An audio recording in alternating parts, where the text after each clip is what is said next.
apprendra avec autisme. Alors pour celles et ceux qui sont pas complètement des billes en géographie, vous aurez remarqué que j'ai un nouveau support pédagogique derrière moi. C'est la carte et oui, c'est la carte de la Suisse.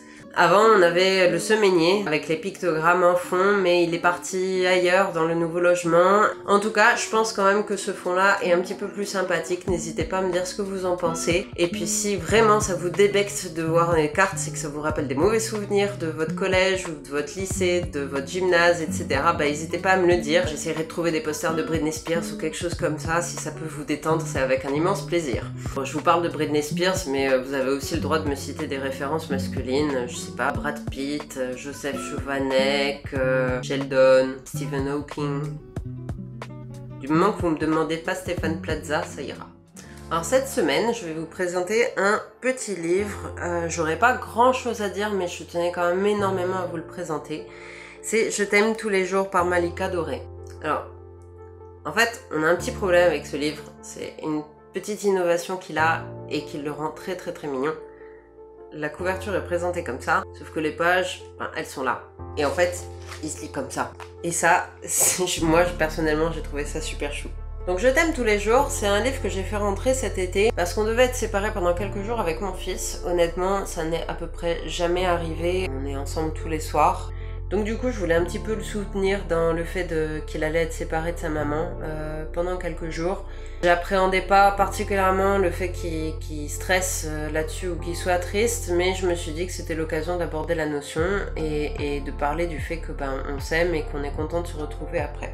Alors en fait, la réalité, c'est que mon petit garçon l'a pas vraiment lu pendant l'été, que ça s'est très bien passé notre séparation aussi. Et en fait, le jour où on est arrivé dans notre nouvel appartement en août, après avoir vécu plein de rebondissements pour notre déménagement, etc., moment particulièrement stressant pour un enfant autiste, avec des centaines et des centaines de kilomètres, différents endroits, des interlocuteurs, avoir été un peu bousculé pendant tout l'été à différents endroits. On a pris le temps de lire ce livre-là le premier soir où on était dans notre appartement et ça a été un moment d'une complicité. On a pris le temps et puis on a parlé de notre petite voix.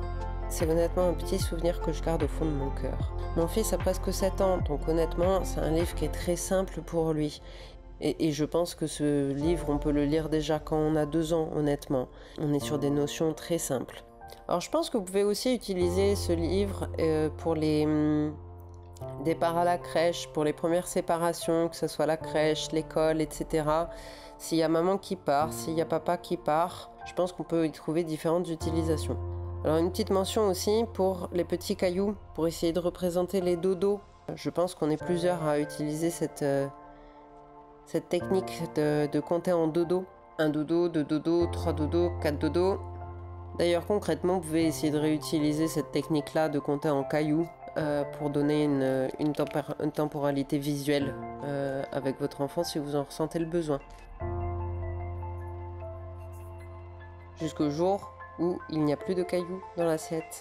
Et derrière la porte, c'est une maman d'amour qui revient pour toujours, toujours, toujours, toujours. C'était un peu un moment où on s'est dit sans se le dire, ça y est, c'est bon, on va se retrouver et on va être à nouveau tranquille et on est prêt pour la nouvelle année.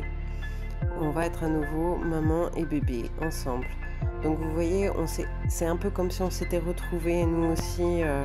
Même si on ne s'est pas quitté physiquement, c'est un peu comme si on s'était retrouvés à ce moment-là. Et Je t'aime tous les jours a été notre petit support pour pouvoir nous le dire sans nous dire je t'aime, mais nous le dire. Et on a fini par un énorme câlin, un câlin très très très très long ce soir-là et très tendre. Un câlin que je vous souhaite à tous et à toutes chaque soir avec vos enfants. Malheureusement, ils ne sont pas tout le temps là parce qu'il faut assurer tous les jours. Mais quand ils sont là, ces câlins-là, on sait pourquoi est-ce qu'on s'accroche tous les jours pour eux.